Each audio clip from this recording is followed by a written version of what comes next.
ne sais si vous le chassez déjà.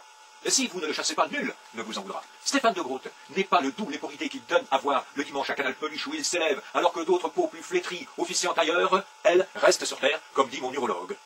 Comme c'est un insaisissable chasseur de prime, le chasser, ça risque de faire comme l'arroseur arrosé, à envers.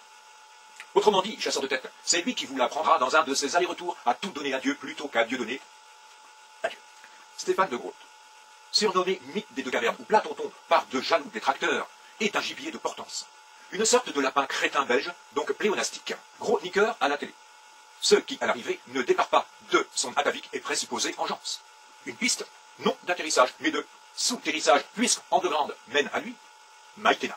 Fallait avoir du pif sur le paf pour dénicher, car il œuvre plus à plume qu'à poil, ce faux doux, qui supplémente sans supplément, en roulant ses contemporains dans la farine, en séparant bien le groin de l'ivresse. Cela donne naissance à des voyages intersidérés, qui ne mangent pas de pain, et je dis cela pour les gens qui ont tendance à s'encrouter ou ne prennent pas la vie du bon côté.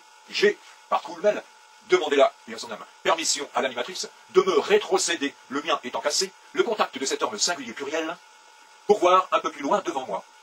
Mon but, essayer décrocher, en m'accrochant à ses branches, un boulot à la chaîne comme nègre au black, auprès de celui qui effraie la chronique avec tant de brio, le Cessnory. Cela a été un clavaire, je ne vous raconte pas. Un parcours truffé d'embûches, qui m'a pas fait rigoler, et démolir le moral. Comme à chaque fois qu'on s'agresse à Dieu plutôt qu'à ses saints, la réponse fut sibylline.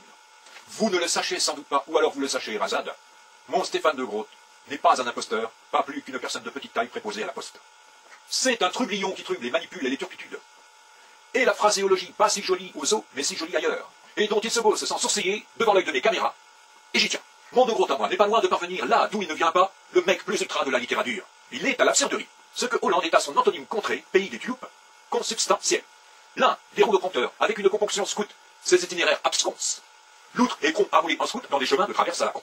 L'un et l'autre déballent, périent, crient leur valeur en catamini. Et cela fait rire tout le monde, sauf elle. Je ne clone pas mon clown. Une fin de non-recevoir à couper l'appétit. Comme si l'orfèvre la matière n'était pas, comme tout un chacun, susceptible de la patte d'oreillette au fond de son faux terrier de faux doux. J'eus pourtant aimé devenir l'ombre de son ombre, l'ombre de son chien. Un espagnol croisé Gouvier des Flandres, avec lequel je crois, il ne vit pas dans la meilleure intelligence, allez savoir pourquoi. On ne peut pas tout avoir non plus. Alors, député, je suis allé prendre un coup au bar en bas de chez moi. Je suis tombé sur une vieille connaissance, un chaud lapin, qui m'a glissé sur une savonnette à l'oreille. Je ne saurais jamais si tu le sachais, mais tu as l'air déprité. Tu devrais prendre l'art, voyager. Tiens, il y a une destination à la mode, en ce moment, c'est l'absurderie. Un voyage pour ailleurs, en première classe, mais à pas cher. Tu fais ta valise. Et surtout, tu n'oublies pas de prendre une bonne paire de grottes, parce que ça craint. Oh, le con.